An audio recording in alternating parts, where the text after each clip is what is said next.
Comparing the means of two normal distributions, यानी यहाँ पर हम हाइपोथेसिस टेस्टिंग में जो दो मीन्स हैं वो कंपेयर करेंगे, ठीक है। जबकि जिस पॉपुलेशन से वो डील कर रहे हैं हम ये assume करेंगे कि जो उनके हमारे पास वेरिएंसेस हैं वो अननोन है और वो इक्वल हैं, ठीक है। या ये भी हो सकता है कि अगर एक ही पॉपुलेशन से हम दो मतलब सैंपल्स पिक कर रहे हैं, ठीक है, तो फिर हम यूं कहेंगे कि उनकी जो वेरिएंसेस हैं वो आपस में अननोन है लेकिन इक्वल है, ठीक है। तो अब ये जो सिचुएशन है इसको हम जरा एक प्रैक्टिकल लाइफ सिचुएशन से जो है मिलाते हैं। देखें, जैसे हमने सैंपल लिया है 10 हॉर्सेस का जो कि जिनको ए डाइट फीड दी जा रही थी, ठीक है। कोई कैटेगरी है उसके हिसाब से उनको फीड किया जा रहा था। अब उनके जो वेट में इंक्रीज आया है एक सर्टेन टाइम पीरियड में, वो ये नोट हुआ हुआ यहाँ पे पाउंड्स में है ये वेट, ठीक है। और इसी तरह एक अनदर रैंडम सैंपल लिया गया 12 हॉर्सेस का जिनको डाइट बी दी जा रही थी, ठीक है। उनके भी जो वेट में इंक्रीज आया है सेम पीरियड ऑफ टाइम में, वो ये है नोट हुआ हुआ है पाउंड्स में है, ठीक है। हमने अप्लाई करना है टी टेस्ट क्योंकि यहाँ पे सैंपल साइज स्मॉल है और वेरिएंसेस अननोन है, ठीक है। तो इसलिए हम यहाँ पर ये देखेंगे और ये शो करना है हमने यहाँ पे, show that the mean increases of 12 and 15 pounds in the two samples are not significantly different। मतलब देखें, एक में हमने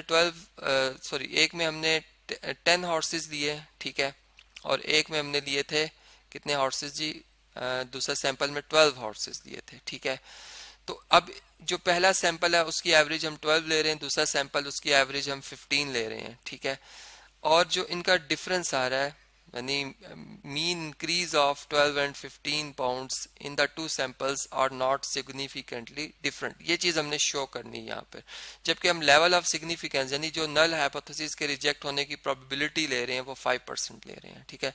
हम जानते हैं अमूमन वो 1% से 5% ही होती है ज्यादातर प्रॉब्लम्स में।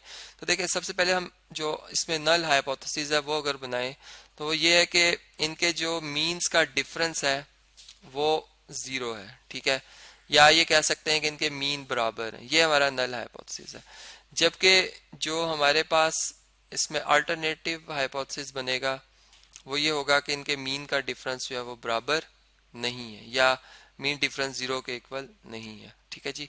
तो देखें, अब इसमें जो हमारा क्रिटिकल रीजन होगा, जारी बात है कि हम टी टेस्ट यहाँ पर कर रहे हैं।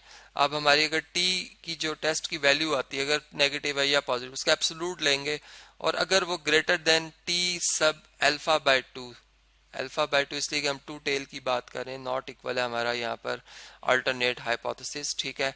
और इसमें चूंकि जो हम डिग्री ऑफ फ्रीडम लेंगे न्यू जो होगा, चूंकि हम कंबाइन यहाँ पर पूल्ड मतलब हम वेरिएंस की बात कर रहे हैं, पूल्ड स्टैंडर्ड डेविएशन की बात कर रहे हैं, तो इसलिए इनकी डिग्री ऑफ फ्रीडम्स को हम यहाँ पर इस तरह से लिखेंगे कि ऐड करके कि n1 प्लस n2।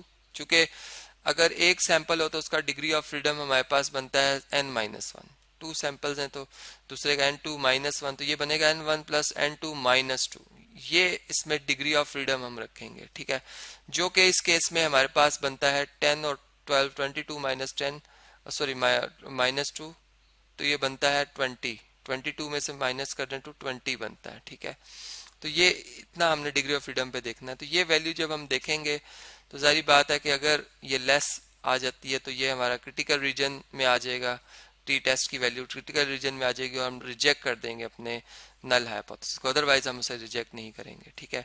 तो अभी इसके लिए जो हम फार्मूला यूज करेंगे टी स्टैटिस्टिक के लिए वो भी मैं स्क्रीन पे आपके सामने जो है वो शेयर कर देता हूँ आपसे जी। ये आप देख सकते हैं कि टी स्टैटिस्टिक के लिए हम दोनों जो हमारे पास जो सैंपल्स आए हैं उनकी एवरेजेस का डिफरेंस ले रहे हैं, ठीक है, और डिवाइडेड बाय हम यहाँ पर कर रहे हैं जी जो हमारे पास एस पी टाइम्स पूल्ड मतलब जो हमारे पास स्टैंडर्ड डेविएशन है और इसको square root times of 1/n1 plus 1/n2। अब जो हमारे पास पूल्ड स्टैंडर्ड डेविएशन है उसका एक फार्मूला है, मतलब इसके 3 फार्मूलाज हैं जो कि मैं आखिर में आपके साथ शेयर भी कर दूंगा, बाकी फार्मूलाज भी वो भी आप यूज कर सकते हैं। फिलहाल मैंने अभी ये फार्मूला यहाँ पर लिखा है और इसके हिसाब से मैंने जो कैलकुलेशन है वो भी कर रखी है। यहाँ टेबल मैं आपको भी स्क्रीन पे शेयर करा देता हूँ कि ये देख सकते हैं आपकी x1 रैंडम वेरिएबल है यानी जो पहला सैंपल था 10 हॉर्सेस का, ठीक है, और ये दूसरा सैंपल था 12 हॉर्सेस का। तो ये उनकी वैल्यूज लिखी हुई हैं उनके, यानी पहले के लिए हमने एक्स बार जो रखना था वो 12 रखना था, दूसरे के लिए जिसको x1 बार में कह देता हूँ, चूंकि मैं यहाँ पे x1 और x2 के हिसाब से बात कर रहा हूँ, तो x2 बार जो है वो हमारे पास 15 है, ठीक है।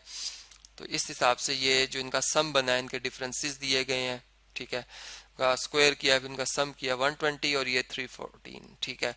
तो इन वैल्यूज को मैं अभी जो है वो दर्ज कर देता हूँ यहाँ पे इस फार्मूला में, और इसकी कैलकुलेशन जो है अभी हम देख लेते हैं कि ये क्या आती है, ठीक है। बल्कि मैं इनकी वैल्यूज आप भी दर्ज करें, मैं भी इनको यहाँ पे दर्ज करता हूँ, और जो आंसर है मैं भी आपसे स्क्रीन पे शेयर करता हूँ। जी स्टूडेंट्स, ये आप देख सकते हैं कि ये वेरिएंस का, सॉरी हमारे पास पुल्ड वेरिएंस का फार्मूला था, ठीक है, ये एस स्क्वायर पी था, यहाँ पे मैं मिस कर गया था स्क्वायर लिखना, मैंने लिख दिया है। तो ये वैल्यू जब पुट की गई है तो ये 21.7 और जो स्टैंडर्ड पुल्ड स्टैंडर्ड डेविएशन की वैल्यू 4.658 आई है। जब इस स्टैटिस्टिक में, इस फार्मूला में इस वैल्यू को, इन वैल्यूज को दर्ज किया गया, तो आंसर हमारा आया जी नेगेटिव में आया है 1.505। इसका मतलब अगर इसका एब्सोल्यूट लिया जाए, टी एब्सोल्यूट की मैं बात करूं, तो मेरा जवाब जो है वो 1.505 बनेगा, ठीक है।